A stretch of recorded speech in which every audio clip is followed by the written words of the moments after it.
regreso, mis queridas niñas, a este programa. México, la verdad, no merece ni necesita. Y que al menos, pues sí sobrevivió el piloto. Algo que los cachetes de David Faitelson nunca van a poder decir de aquella heroica tarde en el 3 veces heroico puerto de Veracruz, donde el licenciado don Cuauhtémoc Blanco, con su puño imparcial, impactó toda la humanidad del periodista en pro de la soberanía del estado de Morelos. Pero bueno, dama bonita, caballero, el día de hoy les voy a confesar algo muy personal. Así como me ven, todo guapo, etéreo e inalcanzable, pues soy una persona bastante insegura. Tan insegura como Metro Pantitlán, pero no tanto como la inseguridad que viven los periodistas en nuestro país. De acuerdo con la asociación Article 19, desde el año 2000 más de 151 periodistas han sido asesinados, convirtiendo a México en una de las naciones más peligrosas para ejercer esta profesión. Incluso en 2021, atención con este detalle, fue el segundo país con más asesinatos de periodistas, solo siendo superado por Afganistán, un país que estuvo casi 20 años en guerra. Pero, ¿qué factores han contribuido a que se agrave esta situación? ¿Y qué está haciendo la administración actual para resolver este problema? México, la verdad es que históricamente no se ha caracterizado por ser el paraíso del periodismo. Pero ciertamente la situación desde el sexenio de Vicente Fox, al igual que la discografía de La Rosalía, solo ha ido empeorando. En dicho periodo se registraron 22 asesinatos, un número bastante alto para un país que se presume ser libre y democrático. Lastimosamente, en el sexenio que siguió ese, el de Felipe Calderón, el enemigo número uno del licenciado y cliente número uno de la Casa Bacardi en México, la cosa empeoró por la guerra contra el narco. Y se registró el número más alto en asesinatos y desapariciones, registrando 48 y 9 casos respectivamente, además de 1092 agresiones. Incluso la prensa tachó con justa razón a esa administración como la más violenta de la historia de México. Y en el periodo presidencial de Enrique Peña Nieto, en el cual no se cambió la estrategia, obviamente los números de asesinatos y desapariciones se mantuvieron casi igual. Se registraron 47 asesinatos, 4 desapariciones, aunque se registró un mayor número de agresiones, siendo estas un total de 2.502, un aumento de 129% en comparación con el gobierno anterior. Bajo ese contexto, en la campaña presidencial de 2018, el entonces candidato presidencial y cazador de palomas profesional, Andrés Manuel López Obrador, prometió revertir la situación de violencia y hostigamiento contra la prensa en pro de la libertad de expresión. Pero, al igual que mi abuelo que prometió ir por cigarros y nunca volvió, pues no se cumplió, carnal. Y él prometió respetar la libertad de expresión y el no hostigar a los periodistas contrarios a su gobierno. Un resumen, al final, en porcentaje, de todas las columnas de estos 7 periódicos y de todos los artículos, el 64% tienen que ver con nosotros, con la 4T, para decirlo así de manera sencilla.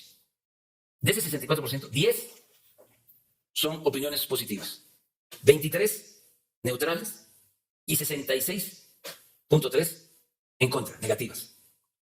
Entonces, ¿cómo es que dicen que no hay libertad de expresión? ¿Saben? Me llena de orgullo.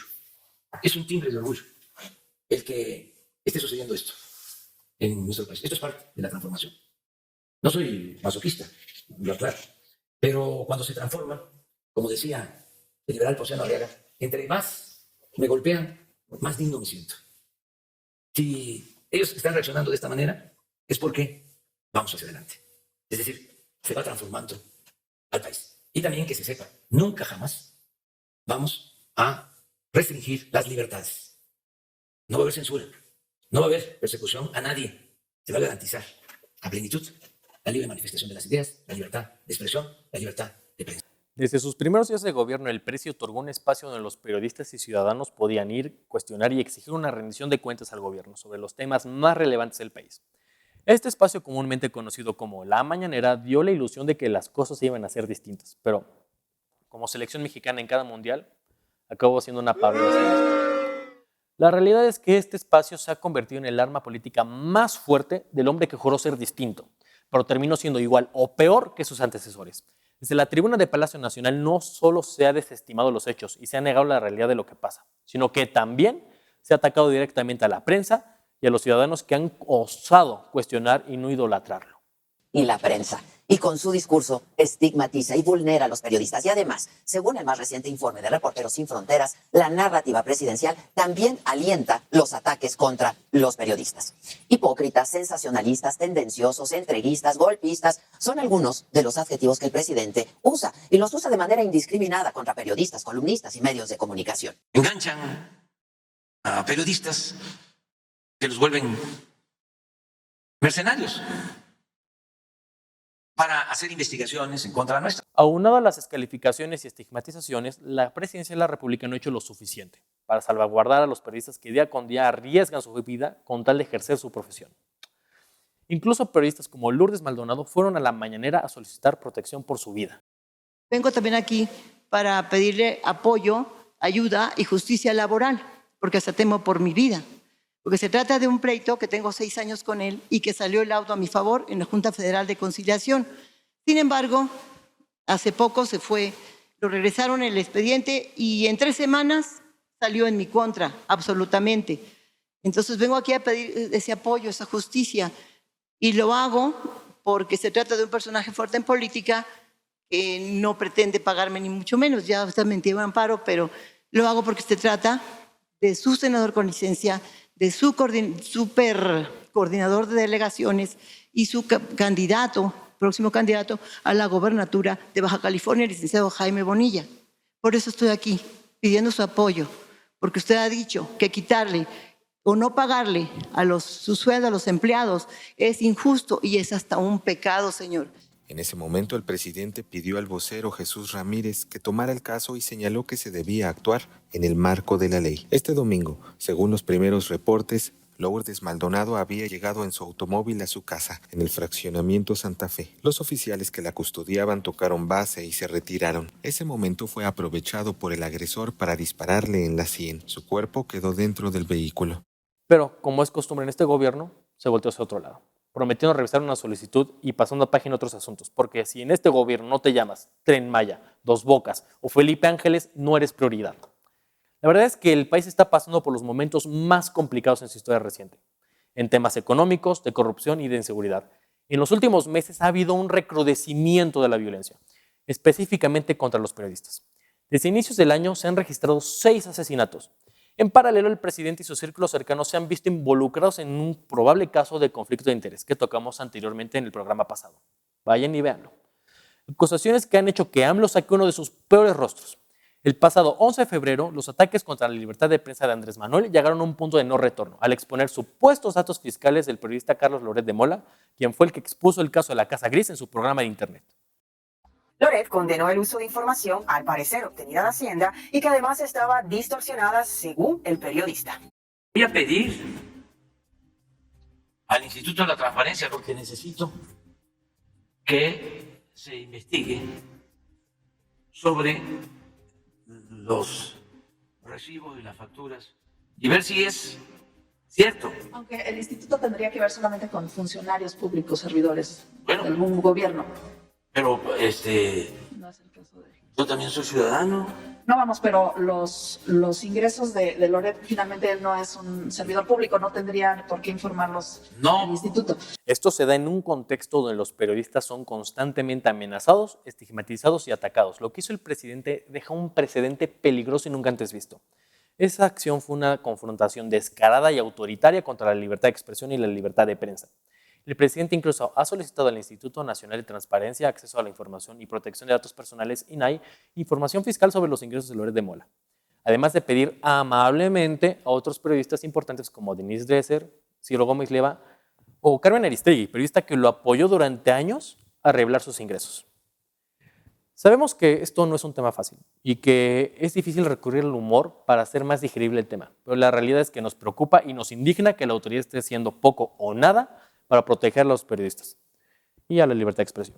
Así que, señor presidente, si está viendo esto, solo le quiero decir que la libertad no se mata, ni tampoco se silencia.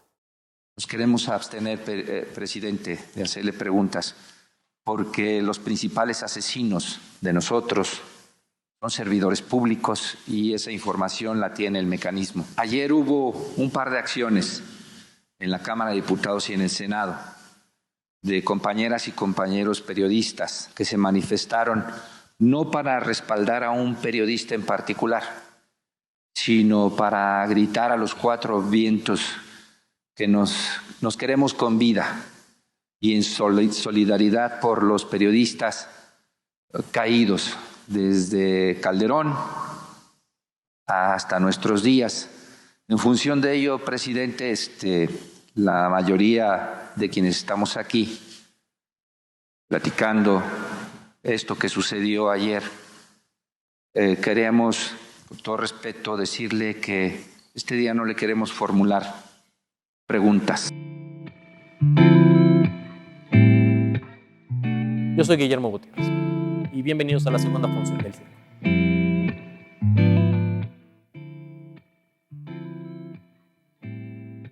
Bienvenidos de regreso, mis niños, a este segundo acto del programa que México no merece ni necesita. El día de hoy, junto con el experto, les hemos preparado un hermoso show, donde les vamos a contar sobre magia, ilusión y la cruda realidad de lo que está sucediendo en la hermana República de Ucrania.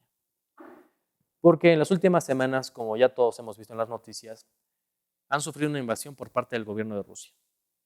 Así que nuestro gran amigo, el experto, les va a contar las causas del conflicto y la historia compartida que tienen Rusia y Ucrania. Vamos con el experto.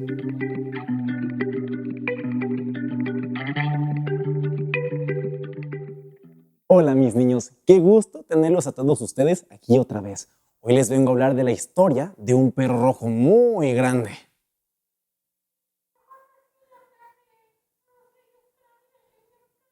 Pero ¿no prefieren mejor una historia más bonita? Esto lo tiene de todo. Amor, amistad, traición, pulgas y a un perro rojo gigante, Clifford.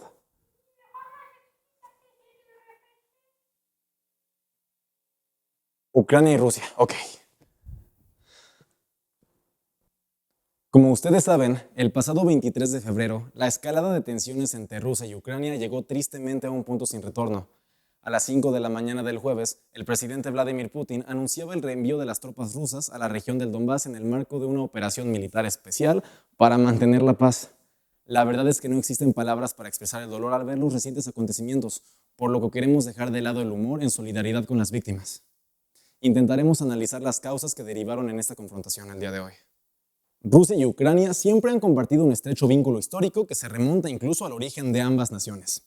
Entre los siglos IX y XIII, la actual Ucrania formó parte de la llamada Rus de Kiev, una enorme y poderosa federación de tribus eslavas que se extendía desde el mar Báltico en el norte hasta el mar Negro en el sur. Desde entonces, su historia se ha caracterizado por la dominación de potencias extranjeras y ha pasado por manos polacas, otomanas, austriacas y sobre todo rusas. Durante la Guerra Fría, Ucrania pasó a formar parte del bloque soviético liderado por Rusia y fue durante esa época que se definirían las fronteras de la Ucrania moderna, en las cuales todavía no figuraba el territorio de Crimea, el cual históricamente siempre había pertenecido a Rusia, pero que Ucrania reclamaba como suyo. Este territorio de gran valor estratégico para los rusos por su privilegiada posición en el Mar Negro fue sorpresivamente cedido en el 54 por Nikita Khrushchev a la entonces República Soviética Socialista de Ucrania. Sin embargo, esto no supondría ningún problema durante las décadas que le siguieron e incluso después de la disolución de la Unión Soviética. A pesar de la caída del telón de acero, Ucrania y Rusia mantuvieron una estrecha relación que se prolongó hasta bien entrado el nuevo milenio. Sin embargo, con el tiempo, la OTAN y la Unión Europea, la Organización del Tratado del Atlántico Norte, o como es conocida comúnmente, la OTAN, es una alianza político-militar cuyo objetivo es garantizar la libertad y la seguridad de sus miembros a través de medios políticos y militares. Esta organización fue creada después de la Segunda Guerra Mundial, exactamente en el año de 1949, con el objetivo de proteger al Club de Toby de los Estados Unidos, o sea, Reino Unido, Francia, Italia, entre otros 9, de la amenaza del comunismo soviético. A pesar de su supuesta promesa de no expandirse hacia el este, en lo que antes había sido el bloque de influencia soviético, terminarían por afianzar su presencia en esa zona. Esto, como era de esperarse, no cayó nada bien al Kremlin, quienes desde la llegada de Putin al poder intentaron recuperar la influencia perdida después de la caída de la Unión Soviética. Rusia y Ucrania, aún después de la disolución de la tierra de Iván Drago, mantuvieron grandes relaciones, pero esto cambió cuando los ojos pispiretos de la Unión Europea hicieron efecto en Ucrania, y en 2014 casi se unían a este bloque a través de un pacto comercial y político, el cual sentaba las bases para una mayor integración económica entre la Unión Europea y Ucrania. Pero el presidente en turno, Viktor Yanukovych, se echó para atrás porque Rusia puso una mejor oferta sobre la mesa, y la gente pues se enojó un poquito. Cosa de nada.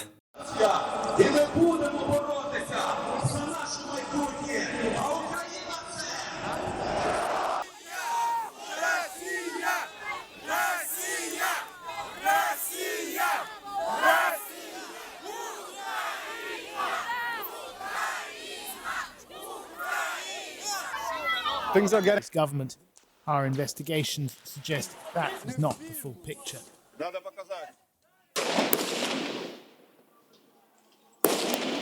Only 3 people have been. ¿Se acuerdan de Crimea? Después de las manifestaciones Euromaidán que quitaron a Yanukovych del poder para poder poner un gobierno más favorable con Occidente, Rusia pues hizo una pequeña cosa. Invadió Crimea sin que el mundo se diera cuenta. Cosa de nada. La razón por la que Rusia decidió tomar Crimea fue porque tenían ahí su base naval militar más importante del Mar Negro y también porque argumentaban que la península históricamente pertenecía a Rusia. Incluso, la población de la propia península, de mayoría étnica rusa, celebró un referendo donde ganó la opción de unirse a Rusia y dejar de formar parte de Ucrania. Esto no le gustó a Ucrania y se empezó una guerra que no ha acabado, pero que se enfrió por un tiempo y terminó con la anexión de Crimea a Rusia sin el reconocimiento internacional por parte de Occidente. Derivado de estos eventos, en Ucrania se estableció un gobierno más favorable con la Unión Europea y con Occidente, el cual es dirigido actualmente por Volodymyr Zelensky. Pero si creen que hasta ahí llegaron los problemas, pues realmente no. Desgraciadamente no, porque mientras todo esto pasaba al este del país, se estaban desarrollando otros acontecimientos que terminarían en la sedición de las regiones de Donetsk y Lugansk, de mayoría rusa. También en 2014, para darle un alto al fuego por el conflicto de Crimea, se firmaron los acuerdos de Minsk, que tomaron su nombre de la capital de Bielorrusia, o como lo conocemos mejor en este programa, Rusia Light. Sin embargo, desde entonces ninguna de las partes ha respetado lo pactado. Mientras que el gobierno ruso ha brindado apoyo financiero y militar a los separatistas rusos, Ucrania ha asfixiado y cercado la región del Donbass, ampliando la presencia militar y limitando los derechos de los ciudadanos que habitan en esas tierras. El conflicto se había mantenido más o menos estático hasta que hubo un recrudecimiento en la retórica ucraniana respecto a una posible entrada a la OTAN pese a las exigencias del gobierno ruso, quienes lo consideraban una amenaza a sus fronteras. A pesar de los intentos de resolver esto a través de la vía diplomática, el pasado 24 de febrero, después de haber discutido con sus asesores más cercanos, Putin anunció que ante la falta de una solución pacífica, apoyada en la diplomacia para la solución del conflicto que venía afectando a ambos países desde hace mucho tiempo, con un saldo de 14.000 muertos, enviaría una misión especial con la finalidad, de acuerdo con las propias palabras de Putin, de pacificar, desmilitarizar y desnazificar al país. Hay que dejar en claro que nosotros en este programa condenamos cualquier tipo de violencia y que no estamos tomando ninguna postura en este conflicto.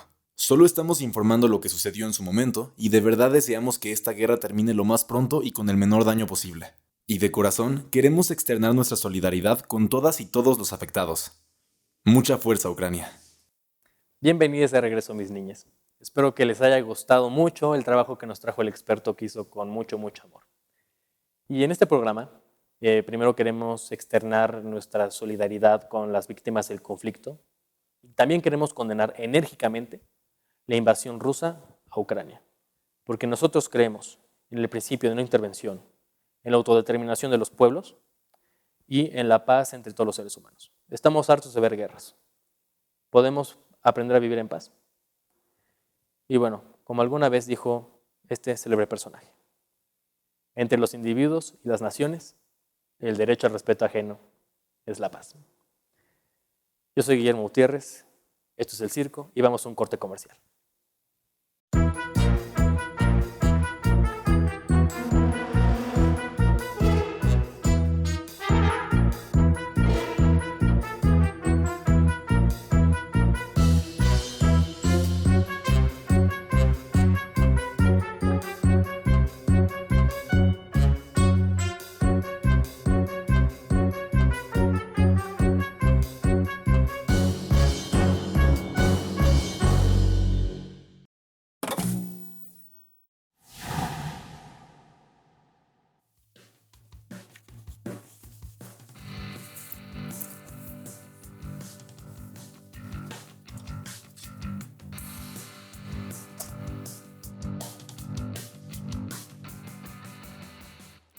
¿Qué onda? ¿Cómo vas? Ya estoy lista para entrenar. Perdón, vengo llegando, es que se me hizo un poquito tarde. Ah, no te preocupes, aquí te espero.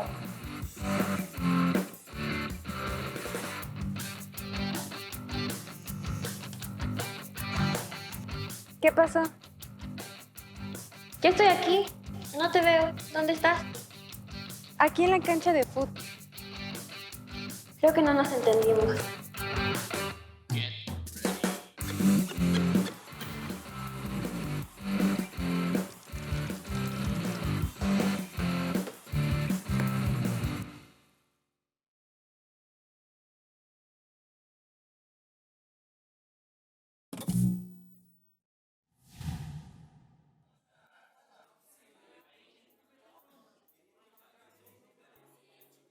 Sofía Hanna, ¿lista?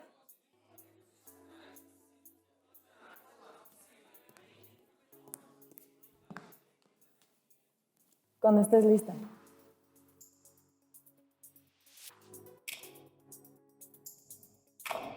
Muy buenas noches y bienvenidos a su clase de marketing. Yo soy Sofía y vamos al punto. Está clavadísima con Punto y Hanna. El programa de Blua. ¿Y eso de qué es? Es un talk show en vivo. Chico, está padrísimo. Sale todas las martes, deberías verlo.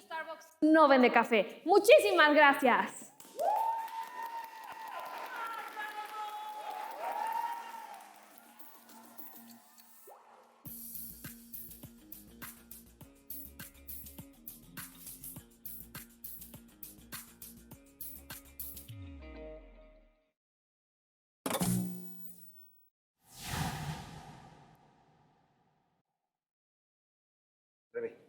¿Ya viste que Britney Ya ganó la demanda contra su papá?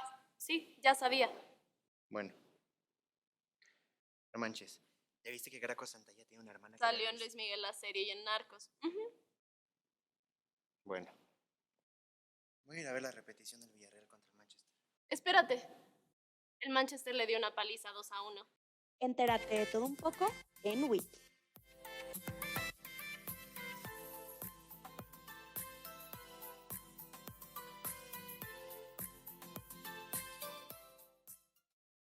Hola mis niñas, bienvenidos a Politics for Babies. El día de hoy les vamos a platicar de los colores.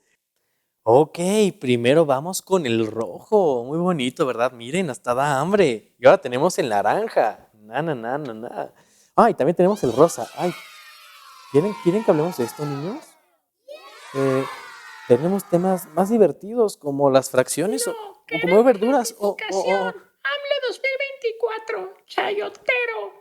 A ver, corazón, no es ratificación, es revocación. La consulta es de revocación de mandato. ¿Pero qué es revocación? Pensé que nunca preguntarían. A ver, así está la cosa, mis niños. La revocación de mandato es un instrumento de participación ciudadana, el cual pueden solicitar los propios ciudadanos. En esta consulta se podrá decidir si el presidente, en este caso el licenciado AMLO, termina su periodo o se va a su ranchito donde tendrá mucho espacio y podrá correr mucho con otros expresidentes. Y en pocas palabras, a la mitad del periodo presidencial, la raza decidirá con base en el desempeño del presidente si éste continúa o no en su cargo por lo que resta de sexenio. Básicamente son como las votaciones de Big Brother, pero con implicaciones reales, mis niños. Pero ¿cómo podemos participar, señor Oye, Chumel Malo? sí, pero no me gusta que me lo digas así. Bueno, para que sea o no la carnita asada democrática, corazón, es necesaria hacer una recolección de firmas. Esta recolección de firmas se tiene que hacer entre las personas que forman parte del padrón electoral. Para que así se haga, se requiere que el 3% de las listas nominales electorales de al menos 17 estados firmen. Básicamente, corazones, se requieren muy pocas personas para que así se haga. Como peda de foráneo, mis niños. Bueno, la votación, como dijimos antes, se celebrará a la mitad del sexenio. Y esta, como en todos los procesos electorales, tiene veda. La veda consiste en el periodo antes de la elección / consulta donde está prohibido hacer propaganda política que pueda ser proselitismo para la obtención de cierto resultado. Por ejemplo, los partidos entregan muchas cosas como utensilios de cocina o de oficina y ya, por favor, estoy harto, o sea, tengo 20 tortilleros del PRI, 5 delantales de Morena, yo no he comprado nada para mi cocina, o sea, nada combina. O sea, partidos, licenciado, pónganse de acuerdo, o sea, para que más o menos combinen los colores, o sea, ya, por favor, nada combina. Entonces, si pierden, ¿sí se va? Sí, pero, o sea, se necesita que un determinado número de votantes participe en la consulta, o sea, en concreto, el 40% del padrón electoral, o sea, 51 millones de mexicanitos, tendrían que levantarse tempranos y crudos y desvelados para decidir el futuro del licenciado. O sea, si pierde el presidente, este dejaría la presidencia y asumiría provisionalmente por un mes el presidente de la Cámara de Diputados. Después se convocaría a una asamblea general, ya sea en el Congreso, donde el colegio electoral designaría después de una votación al nuevo presidente que terminaría el resto del sexenio. En el caso de que pierda, pero sin el 40% de participación, el presidente no abandonaría su cargo y continuaría igual. Y ya saben, todo queda en manos del pueblo bueno y fiel que como emperador romano en Coliseo decidirá si vive o se acaba el show. Bueno, pero eso fue todo. Mis queridas estrellas que a la tierra alguna vez les dijo hola. Yo ahora les digo su lechita y a mimir.